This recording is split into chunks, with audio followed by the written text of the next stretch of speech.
नमस्कार मंडळी, कशा आहात? मस्त मजेत ना? गुड मॉर्निंग, शुभ सकाळ. आणि सकाळ सकाळ टाकळ्याची भाजी रानात ना काढून आणलेली आहे आणि आज आपण बनवणार आहे टाकळ्याची रान. मस्तपैकी टाकळ्याची भाजी स्वच्छ धुवून ठेवलेली आहे आणि ते चुलीवर कढई ठेवली आहे आणि बाकीच्यात आपण कांदा मिंदा कापायची तयारी करूया. पैकी चूल पण पेटलेली आहे आणि आपली कढई पण तापली आहे. तर आता आपण तेल टाकून घेऊया. तेल टाकते. पालेभाजीला कसं तेल जरा जास्तच लागतं.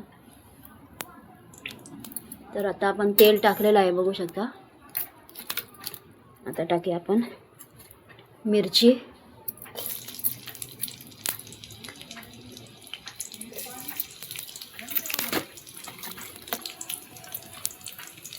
आणि लसूण 4-5 पाकळ्या. थोडंसं फ्राय करून घेऊया. आधी काळो दिसत होता, आता मी मोबाईलची बॅटरी पेटवली, जरा उजेड पडला.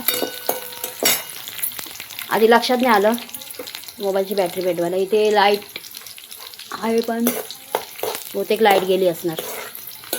तर थोडीशी मिरची आणि लसूण जराशी फ्राय करायची. तर बघा लालसर झाले लसूण. आता मी कांदा टाकून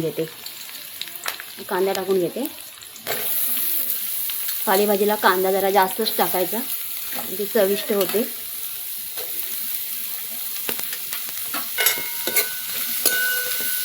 कांदा थोडा लाल होईपर्यंत चांगला परतून घ्यायचा. चला आता मी कांदा चांगला फ्राय करून घेते. आता कांदा फ्राय होईपर्यंत जरा मी बारीक चिरून घेते ही भाजी.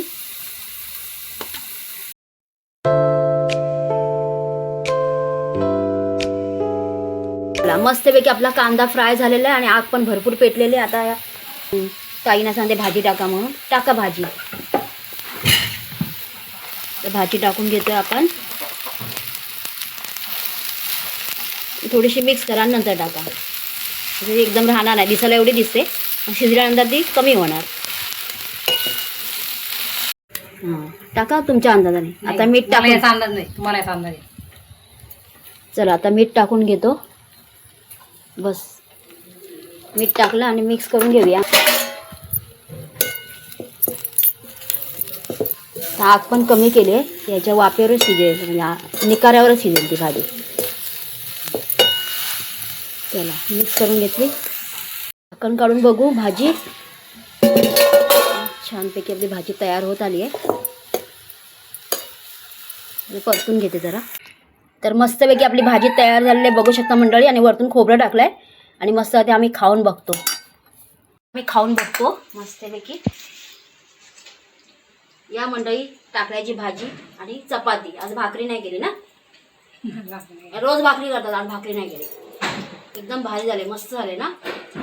आणि रान भाज्या खायच्या, आवर्जून खायच्या जर मिळत असेल तर. त्याच्यामध्ये भरपूर कॅल्शियम असतं आणि कसं केमिकल नाही, काहीच. निसर्गाने दिलेलं देणगी आहे ही सगळी आपल्या म्हणजे शरीरासाठी. ते आपण खाव्या, मिळत असेल तर खाऊन घ्या. कुरडूची, टाकळा, फोडशीची. फोडशीची. चला तर